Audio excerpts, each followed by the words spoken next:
बिस्मिल्लाहिर्रहमानिर्रहीम।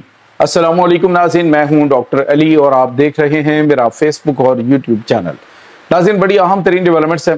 बहुत बड़ी खबर आपके साथ हम शेयर करने जा रहे हैं कि भारतीय वज़ीर आज़म नरेंद्र मोदी निशान इबरत बन के नाज़रीन हमला हुआ है नरेंद्र मोदी पे। कहाँ पे किस तरह से गार्ड्स जो हैं वो मोदी को बचाने की कोशिश करते रहे, लेकिन हमला किसी मर्द ने नहीं बल्कि औरत ने किया नरेंद्र मोदी पर, और मोदी किस तरह से बाथरूम में भाग कर जान बचाने में कामयाब हुए, इसकी तमाम तर डिटेल्स आपके साथ हम शेयर करेंगे। जबकि नॉर्वे के शहर ओस्लो के अंदर जो सूरत हाल है वो भी बड़ी तस्हीक अमेज रही, क्योंकि भारतीय वज़ीर आज़म नरेंद्र मोदी जो हैं वो सहाफ़ियों के सख्त सवालात के जवाब देने की बजाय भाग निकले, जिसके बाद बड़े बड़े सवालात सहाफ़ियों की जानिब से उठाए गए और इस वक्त सोशल मीडिया के ऊपर एक तूफान बरपा। इस हवाले से ये तमाम तर डिटेल्स आपके साथ हम आज के व्लॉग में शेयर करेंगे।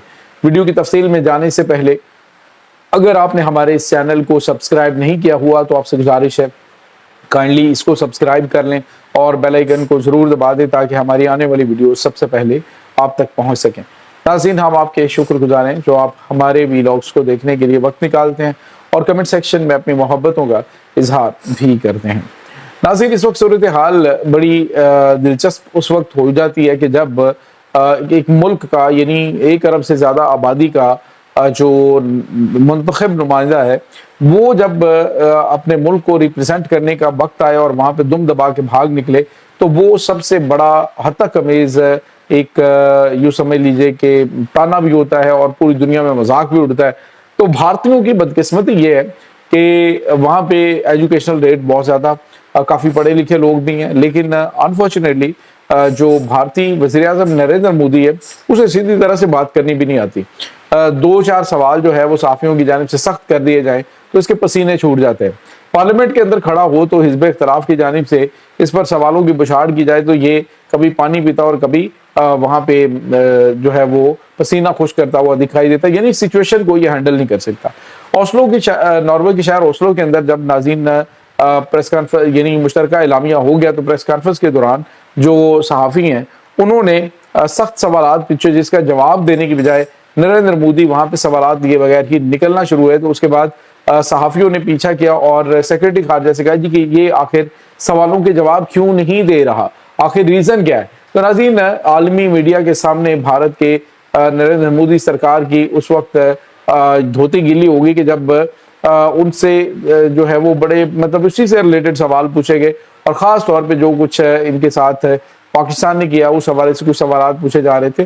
तो नरेंद्र मोदी जो है वहाँ पे बिल्कुल भी जवाब ना दे सका और सेक्रेटरी खारजा जो है वो भी कोई जवाब ना दे सका। दूसरी तरफ नाज़रीन, उस वक्त भारत को शदीद शर्मिंदगी का झटका लगा कि जब नरेंद्र मोदी के ऊपर एक खातून जो सिख खातून है, खालिस्तान से उसका ताल्लुक था, उसने हमला कर दिया।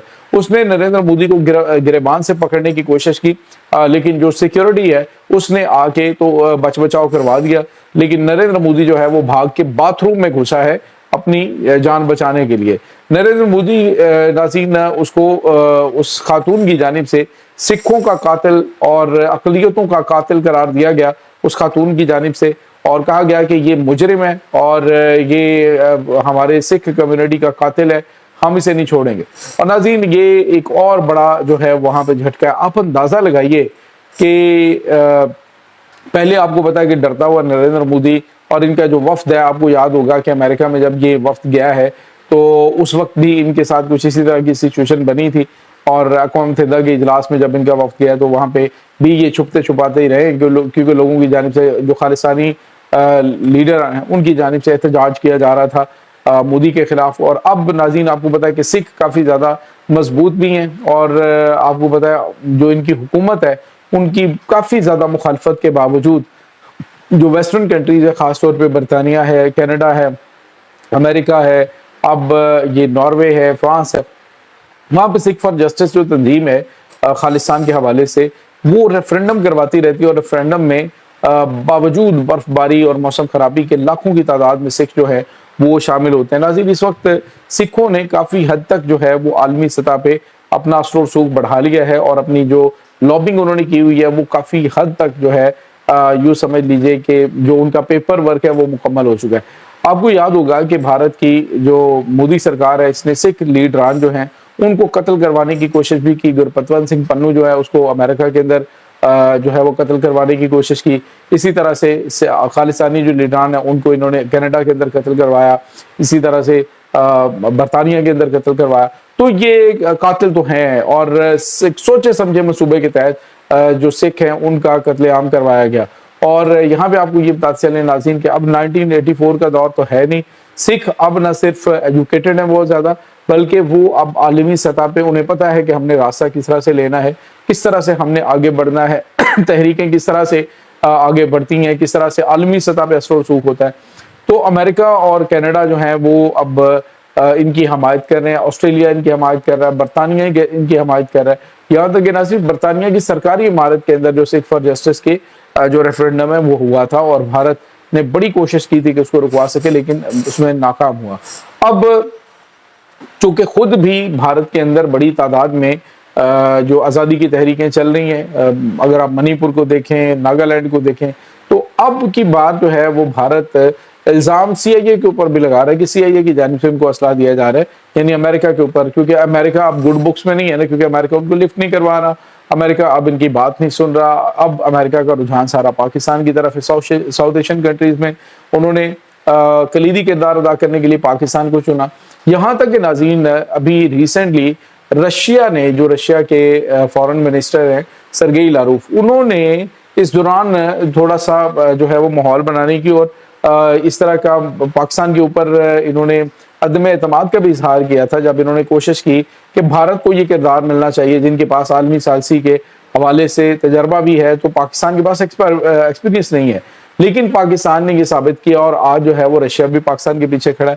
ابھی ناظرین جو رشین پریزیڈنٹ ہیں ولادیمیر پوٹن, وہ آج چائنا کے دورے پہ جا رہے, اور چائنا کے دورے پہ موجود ہوں گے. تو چائنا کے بعد وہ 2 دن کے لیے 2 دن کا ان کا دورہ ہوگا, جو کہ یہ جائیں گے انڈیا میں برکس جو کانفرنس ہے اس میں شرکت کے لیے. تو آپ اندازہ لگائیے کہ بھارت کی جو مودی سرکار ہے وہ اس چیز پہ کافی زیادہ خوش ہے کہ جی پیوٹن آ رہا ہے. لیکن پیوٹن جو ہے وہ ان کو ڈنڈا دینے آئے گا, کیونکہ آپ کو پتا ہے کہ انہوں نے امریکی پریشر میں آ کے نہ تو چائنیز تیل خریدا, حالانکہ $20 ارب کا یہ سالانہ ایران سے تیل خرید رہے تھے. ایران سے سستا تیل یہ $20 ارب کا سالانہ خریدتے تھے.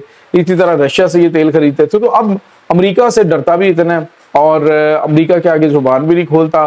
اس کے بعد امریکہ کے مخالف بھی ان کی کارروائیاں جاری ہیں, امریکہ کے مخالف بھی ان کا جو ہے بیان بازی چل رہی ہوتی ہے.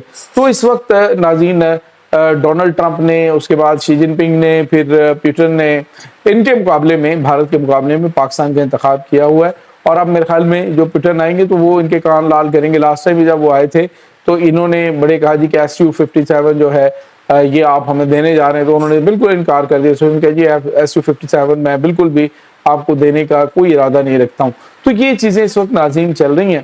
اس تمام صورتحال کے بارے میں آپ کا کیا کہنا ہے؟ کمنٹ سیکشن میں اپنے خیالات کا اظہار ضرور کیجیے گا. انشاءاللہ بہت جلد ملتے ہیں ایک نئی ویڈیو میں. تب تک کے لیے اپنا بہت سارا خیال رکھیے گا. اللہ حافظ.